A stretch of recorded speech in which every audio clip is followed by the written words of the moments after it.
Nama saya Kwina Radasamura, SPD MSI.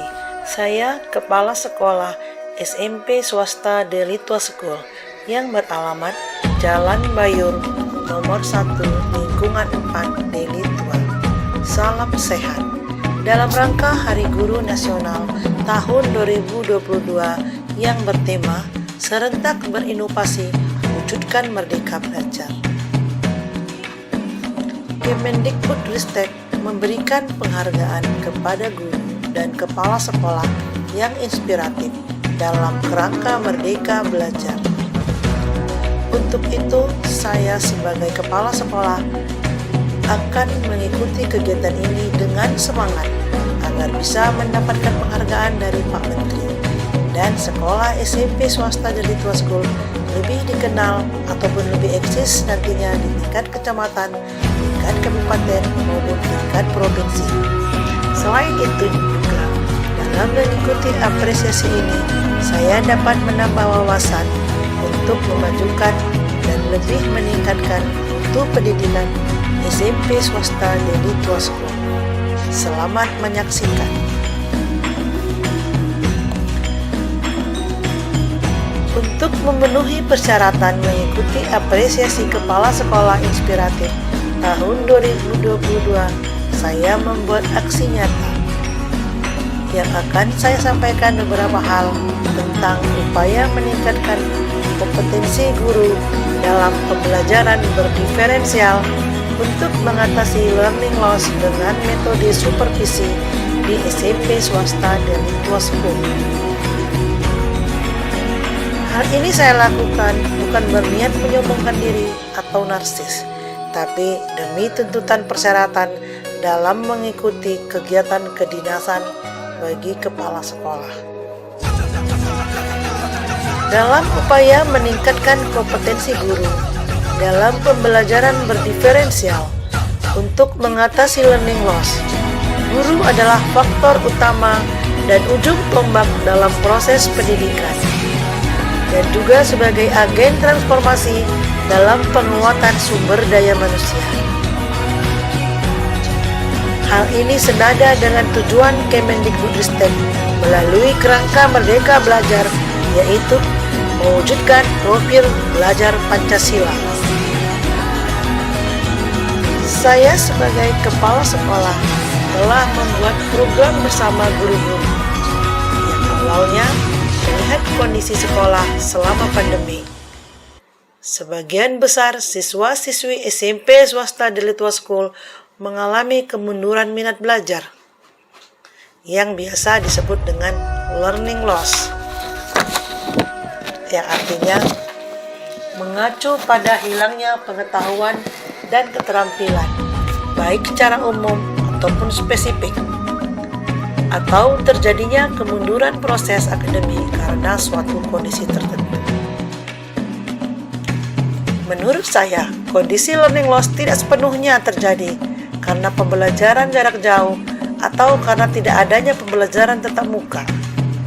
Tapi learning loss mungkin diakibatkan juga karena cara mengajar yang membosankan, karena anak-anak sudah terbiasa sepenuhnya ke pembelajaran online. Adapun kiat-kiat agar sekolah bisa mengembangkan program-program yang kreatif dan inovatif kepada guru-guru untuk menghindari learning loss pada siswa, sekolah dan pendidik harus mempunyai pemikiran yang bertumbuh dan berkembang sesuai keberlangsungan zaman.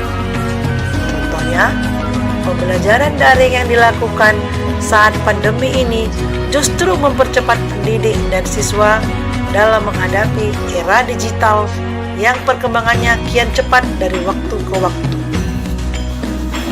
Untuk itu, agar memulihkan kembali minat siswa-siswi untuk belajar tatap muka, saya telah merencanakan dan telah membuat pembinaan dan supervisi.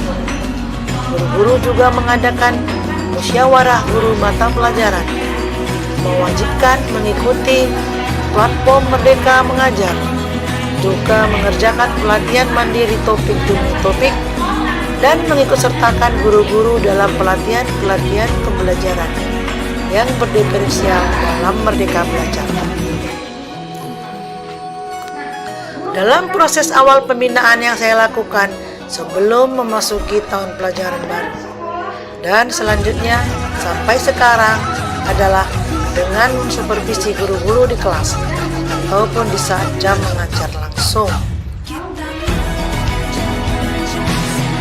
Dalam program saya, guru wajib memiliki rencana pelaksanaan pembelajaran atau modul ajar karena rencana pelaksanaan pembelajaran ini adalah satu wadah penting dalam mengajar. Karena sebagai guru harus mempunyai rencana jika mau mengajar. Jadi, sebelum mereka mengajar, sebelumnya saya memeriksa rencana pelaksanaan pembelajaran. Selanjutnya, saya langsung masuk kelas dan mensupervisi guru-guru, baik yang sudah pernah mendapat pelatihan maupun yang belum. Dalam mensupervisi, saya juga dibantu oleh wakil kepala sekolah bagian kurikulum.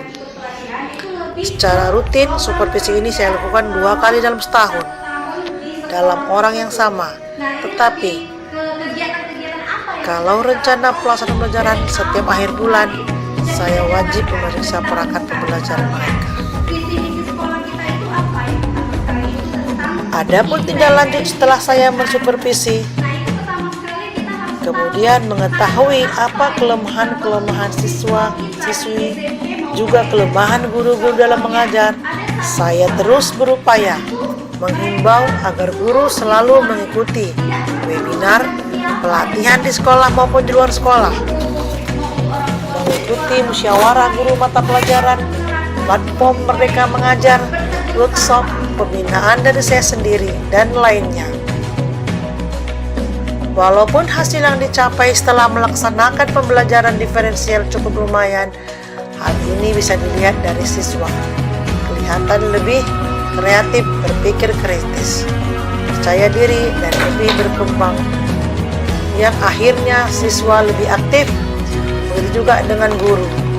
Setelah dievaluasi, guru juga lebih kreatif dan lebih percaya diri dalam melakukan kegiatan dan lebih mengembangkan pengetahuan, keterampilan, dan siswa pun merasa senang dalam pembelajarannya.